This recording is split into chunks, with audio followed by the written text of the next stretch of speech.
तो अगर कुछ लोगों को पता है और कुछ लोगों को नहीं पता कि सूजी 2024 की एप्लीकेशंस ओपन हो गई हैं, तो आपको जैसे ये पता होगा कि मैं सूजी 2023 का अलुमनाई हूँ, तो आज मैं आपको गाइड करूँगा कि सूजी 2024 के लिए आपने कैसे अप्लाई करना है। तो उसकी एप्लीकेशंस ओपन हो चुकी हैं अक्टूबर के स्टार्ट में, और 5 नवंबर 2023 लास्ट डेट है अप्लाई करने की।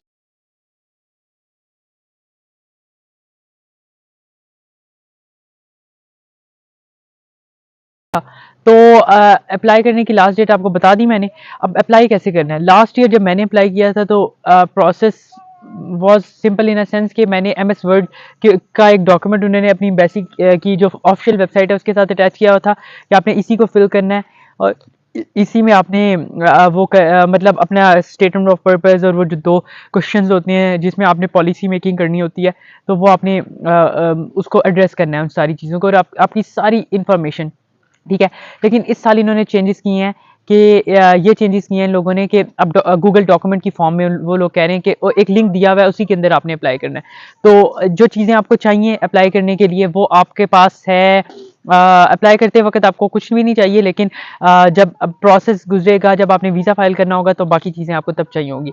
तो आपको जो चीज़ें आपने अपनी स्टेटमेंट के अंदर, अपनी एप्लीकेशन के अंदर पुट करनी है, वो आपकी स्कॉलरशिप्स, आपको कोई भी स्कॉलरशिप मिली है स्कूल्स में, कॉलेजेस में, यूनिवर्सिटी में, वो आपने अपनी पुट करनी है, बेशक 50% है जितनी भी।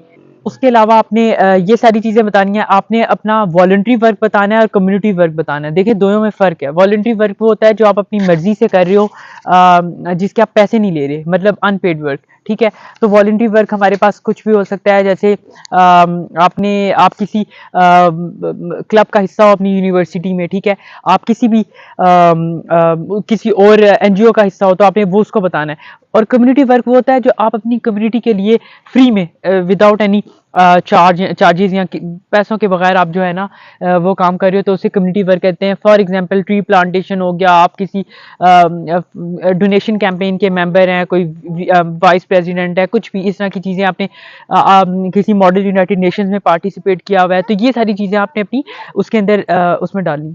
तो उसके अलावा आपने ये सारी चीज़ें हो गई आपकी। बाद में आपके एकेडमिक ट्रांसक्रिप्ट्स वगैरह चेक करते हैं। अब आप आपकी सिलेक्शन किस बेस पे होगी मैं आपको बता दूं।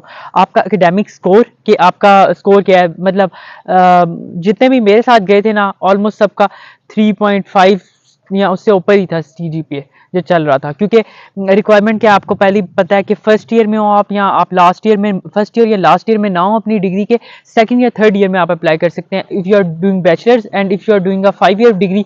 तो आपका एकेडमिक स्कोर अच्छा होना चाहिए, एक डिसेंट स्कोर होना चाहिए। दूसरी चीज़ ये हो गई आपका कम्युनिटी वर्क, आपको मैंने बताया, आपका वॉलंटरी वर्क हो गया, ठीक है। उसके बाद आपकी स्कॉलरशिप्स, क्या आपकी आपकी कोई स्कॉलरशिप है, आप किसी आपको स्कूल कॉलेज या यूनिवर्सिटी में स्कॉलरशिप मिली है कि नहीं है, दैट डज मैटर, ठीक है। उसके बाद आपका स्कॉलरशिप्स हो गई। उसके बाद आपका रोल इन योर यूनिवर्सिटी, ठीक है। आप ये कह सकते हैं कि मैं जितने भी कुछ प्रोजेक्ट्स होते हैं या कोई भी एक्टिविटीज़ होती हैं उनके अंदर मैं पार्टिसिपेट करता हूँ। तो देखिए आपका एक इंक्लूसिव रोल होना चाहिए अपनी सोसाइटी के अंदर भी, अपनी यूनिवर्सिटी के अंदर भी, ठीक है। तो आपने हर चीज़ को मैनेज किया हुआ। फिर आपकी स्टेटमेंट ऑफ पर्पस, उसके अंदर आपने, पता है वर्ड लिमिट होती है 250 वर्ड्स की, आपने रिस्ट्रिक्ट रहना है। 250 वर्ड्स से एक ऊपर वर्ड नहीं जाना आपने, ठीक है, बल्कि I advise you to keep it to 240, ठीक है। तो मैंने भी इतना ही किया था, और आपने 240 वर्ड्स के अंदर अपनी सारी बात बता देनी है जो उन्होंने पूछा है कि हम आपको क्यों लेके जाएं, why do you think that you are suitable for this programme and how will you contribute to this programme. आपने हर चीज़ की रीज़न देनी है, उसको जस्टिफिकेशन के साथ देनी है कि मैं ये कह रहा हूँ कि मैं डिजर्व करता हूँ कि आप मुझे लेके जाएं, लेकिन आपने वजह बतानी है कि क्यों, ठीक है। अब बात करते हैं कि ये इसका सिलेक्शन प्रोसेस, आपको अभी आप अप्लाई करेंगे 5 नवंबर लास्ट डेट है, उससे पहले पहले अप्लाई करें, क्योंकि लास्ट टाइम पे वो सबमिट होती नहीं है एप्लीकेशंस, ठीक है, अगर आप आखिरी दिन पे इसको पेंडिंग करेंगे। फिर दूसरी चीज़ ये है कि इसका कोई आप अगर इंशाल्लाह आपकी वो हो जाएगी, आपका रिटन क्वालिफाई हो जाएगा या आपकी एप्लीकेशन सब सक्सेसफुल हो जाएगी, तो आपको क्या करेंगे, इंटरव्यू की डेट दे देंगे। कभी अक्सर होता है कि वो इन पर्सन यूएस एम्बेसी में होता है, लेकिन ड्यू टू कोविड अभी कुछ 2-3 सालों से वो लोग ना इसको स्काइप पे, विया स्काइप ले रहे हैं। तो मेरी दफ़ा भी लास्ट ईयर स्काइप पे हुआ था, तो वो हुआ था 28 दिसंबर लास्ट ईयर, तो 2022, 2022, हाँ, दिसंबर 2022। तो मिशन के 2 महीने बाद आपका रिजल्ट आ जाता है, मतलब वो आपको बता देते हैं कि आपकी सिलेक्शन हुई है इंटरव्यू के लिए कि नहीं। तो इंटरव्यू जब आप देते हो तो भी काफ़ी कॉम्पिटिटिव होता है, उसके लिए हम दोबारा एक वीडियो बनाएंगे जो लोग क्वालिफाई कर जाएंगे उनके लिए, ठीक है।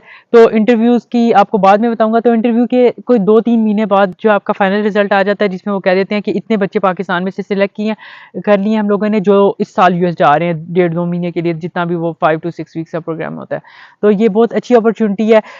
पाकिस्तान में अगर आपने कहीं पे भी जॉब के लिए जाना होता है या किसी स्कॉलरशिप पे, वो देखते हैं मार्क्स कितने हैं। यहाँ पे एक इंक्लूसिव आपका पूरा स्ट्रक्चर देखते हैं वो, कि आपका एज एन इंडिविजुअल आपका सोसाइटी में क्या रोल है। क्योंकि मैं आपको अलाइन करूँ इस प्रोग्राम के साथ, क्योंकि ये प्रोग्राम है कंपैरेटिव पब्लिक पॉलिसी मेकिंग, ठीक है।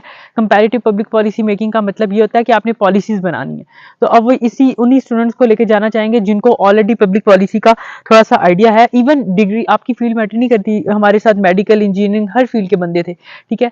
तो जैसे मैं अभी अकाउंट्स में, तो ये मैटर नहीं करता, लेकिन आपका उस सब्जेक्ट के अंदर इंटरेस्ट मैटर करता है, क्योंकि वो ये एज्यूम करते हैं कि ये बच्चे आने वाले वक्त के लीडर्स हैं, ये पॉलिसी मेकिंग करेंगे। सो दैट्स वाई ये आपको चीज़ें पता होनी चाहिए। फिर वो आपसे 2 क्वेश्चंस करेंगे कि कोई ऐसी पॉलिसी बताएं जो आउटडेटेड हो चुकी है, या जो आप जिसको आप वो आपको अगर एक लीडरशिप रोल दिया जाए तो आप उसको कैसे वो करेंगे, तो एड्रेस करेंगे। तो ये चीज़ें आपके पास ना एक पब्लिक पॉलिसी मेकिंग का एक अच्छा सा जो उसको पढ़ें, नहीं भी है अगर आपको ओवरव्यू, तो इसके अंदर आप अप्लाई करें, अपनी लक टेस्ट करें इंशाल्लाह, तो आगे अल्लाह ताला बेहतर करें।